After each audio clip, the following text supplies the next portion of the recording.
الحمدللہ رب العالمین والصلاة والسلام علی سید المرسلین اما بعد فاعوذ باللہ من الشیطان الرجیم بسم اللہ الرحمن الرحیم والصلاة والسلام علیک یا رسول اللہ وعلی آلک واصحابک یا حبیب اللہ الصلاة والسلام علیک یا نبی اللہ وعلی آلک واصحابک یا نور اللہ۔ عید الفطر کے شرعی مسائل کے حوالے سے ہمارا یہ درس ہے، اور آج عید الفطر کے مسائل کے حوالے سے پارٹ نمبر 1 ہے۔ اس میں بھی جیسا کہ ہمارا پہلا سلسلہ چل رہا ہے رمضان المبارک کے حوالے سے، روزوں کے حوالے سے اور اعتکاف کے حوالے سے، اسی طرح فطرانے کے حوالے سے ہمارے مختلف دروس ہوئے ہیں، قسط وار سلسلے ہوئے ہیں۔ ہر قسط میں ہم 10 سوالات اور ان کے جوابات کو شامل کرتے ہیں، تو اسی روٹین پر عید الفطر کے بھی پہلے پارٹ میں ہم 10 سوالات اور ان کے جوابات کو شامل کریں گے۔ سب سے پہلا سوال یہ ہے کہ عید الفطر کی نماز کی کیا شرعی حیثیت ہے؟ فرض ہے، واجب ہے، سنت ہے، مستحب ہے، نفل ہے، کیا ہے؟ تو اس کا جواب یہ ہے کہ عید الفطر کی نماز ہر اس شخص پر واجب ہے جس پر جمعہ کی نماز فرض ہے۔ اس کی ادائیگی کے لیے وہی شرائط ہیں جو جمعہ کے لیے ہیں، البتہ جمعہ اور عید کی نماز میں 3 طرح سے فرق ہے۔ پہلا فرق یہ ہے کہ جمعہ کے لیے خطبہ شرط ہے جبکہ عید کی نماز کے لیے خطبہ سنت ہے۔ دوسرا فرق یہ ہے کہ جمعہ کا خطبہ نماز سے پہلے ہوتا ہے جبکہ عید کا خطبہ نماز کے بعد ہوتا ہے۔ تیسرا فرق یہ ہے کہ جمعہ کے لیے 2 اذانیں اور 1 اقامت ہوتی ہے جبکہ عید کے لیے نہ اذان ہوتی ہے اور نہ ہی اقامت ہوتی ہے۔ اور یاد رہے کہ جو حکم عید الفطر کی نماز کا ہے وہی حکم عید الاضحیٰ کی نماز کا بھی ہے۔ دوسرا سوال یہ ہے کہ عید الفطر کی زائد تکبیرات کتنی ہوتی ہیں؟ تو فقہ حنفی میں عید الفطر کی نماز کی زائد تکبیرات 6 ہوتی ہیں، 3 پہلی رکعت میں اور 3 دوسری رکعت میں، اور یہ زائد تکبیرات کہنا واجب ہوتا ہے۔ یاد رہے کہ ان 6 زائد تکبیرات میں رفع یدین یعنی ہاتھوں کو کانوں تک بلند کرنا یہ متعدد احادیث سے ثابت ہے، جیسا کہ مصنف ابن ابی شیبہ، مصنف عبد الرزاق، سنن الکبریٰ وغیرہ کتابوں میں موجود ہیں ایسی احادیث جن سے یہ ثابت ہے۔ تو لہٰذا رفع یدین کرنا زائد تکبیرات کے لیے سنت ہے۔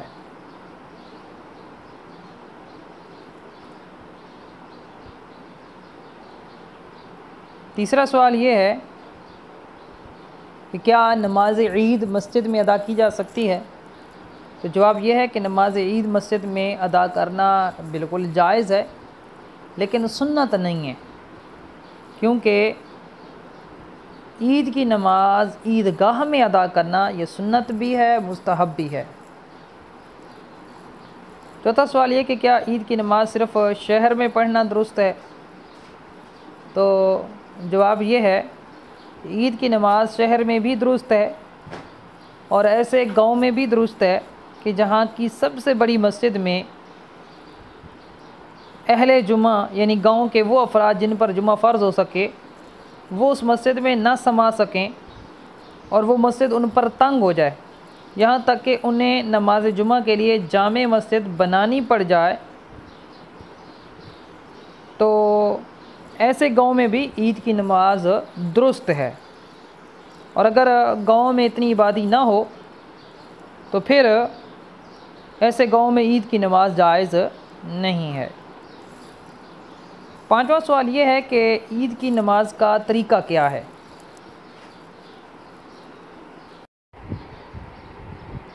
تو سب سے پہلے نماز عید کی نیت کی جاتی ہے۔ نیت اس طرح کریں گے کہ میں نیت کرتا ہوں 2 رکعت نماز عید الفطر کی 7-6 زائد تکبیروں کے واسطے اللہ تعالیٰ کے، پیچھے امام کے۔ پھر کانوں تک ہاتھ اٹھا کر اللہ اکبر کہہ کر حسب معمول ناف کے نیچے ہاتھ باندھ کر ثنا پڑھیے۔ پھر کانوں تک ہاتھ اٹھا کر اللہ اکبر کہہ کر ہاتھ لٹکا دیجیے۔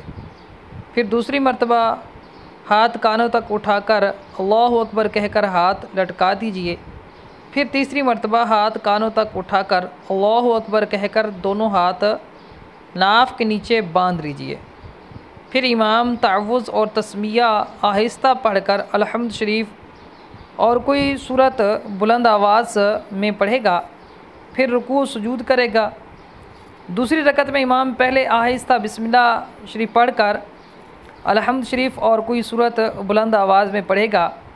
پھر لگاتار 3 بار کانوں تک ہاتھ اٹھا کر اللہ اکبر کہہ کر ہر بار ہاتھوں کو لٹکا دیں گے۔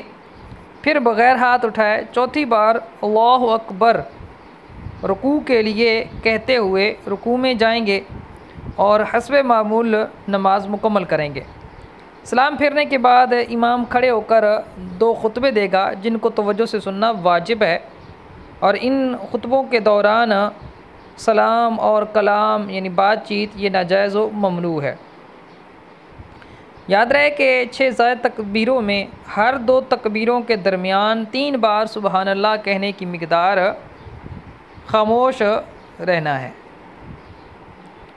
اور امام کے لیے مستحب یہ ہے، باعث ثواب ہے کہ پہلی رکعت میں سورہ جمعہ اور دوسری رکعت میں سورہ منافقون پڑھے، یا پہلی رکعت میں سبح اسم اور دوسری رکعت میں حل اتاک یہ والی صورت پڑھے۔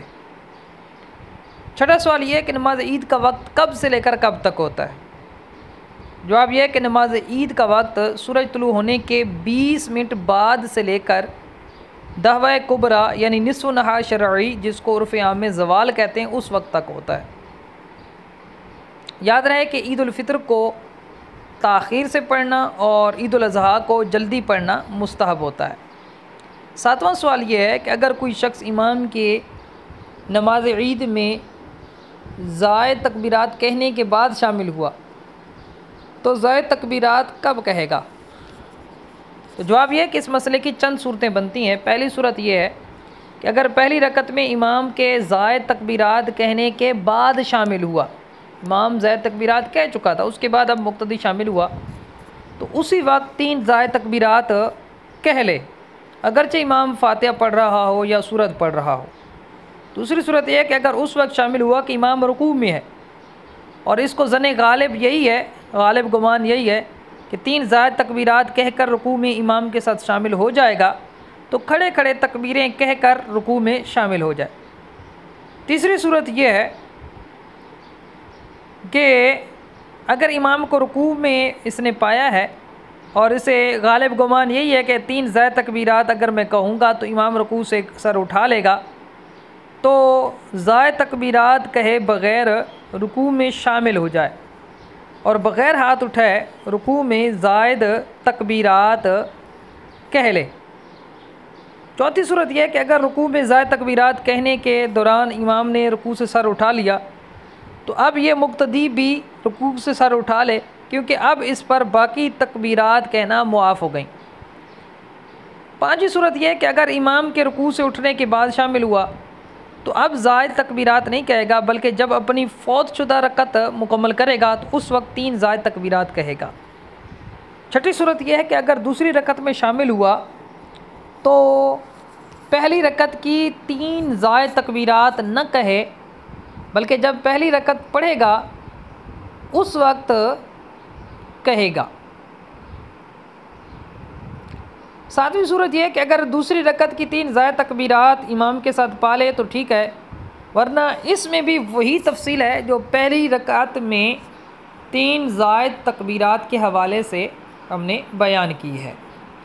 8واں سوال یہ کہ اگر امام زائد تکبیرات بھول جائے تو پھر کیا حکم ہے؟ تو اس مسئلے کی بھی چند صورتیں بنتی ہیں۔ پہلی صورت یہ کہ اگر پہلی رکعت میں امام زائد تکبیرات بھول کر فاتحہ پڑھنا شروع کر دے تو فاتحہ اور سورت کے بعد تکبیرات کہہ لے، یا رکوع میں کہہ لے اور دوبارہ فاتحہ اور سورت نہ پڑھے۔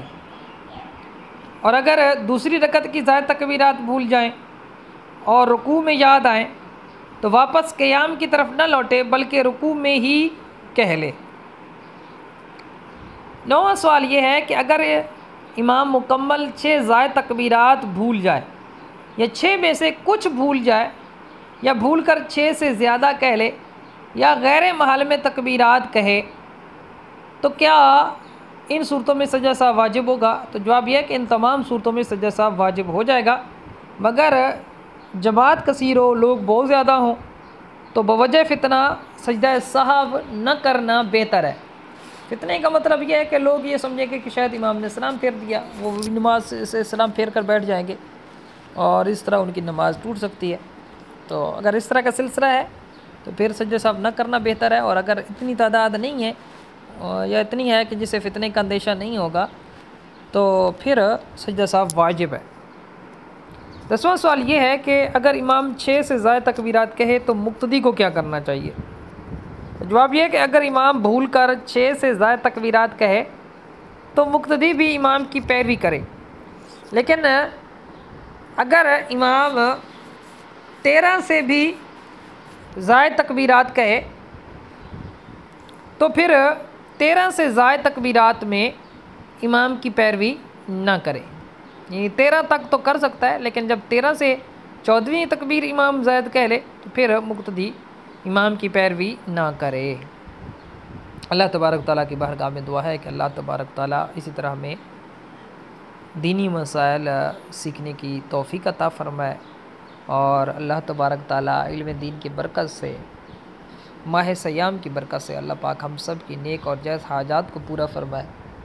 ہم میں سے، ہمارے گھر والوں میں سے جو بیمار ہیں ان سب کو شفا عطا فرمائے، تمام پریشان حالوں کی پریشانیاں دور فرمائے، ہم سب کو آفات و بلیات، مہلک امراض اور مہلک حادثات سے محفوظ فرمائے، آمین بجاہ نبی الامین صلی اللہ علیہ وآلہ وسلم۔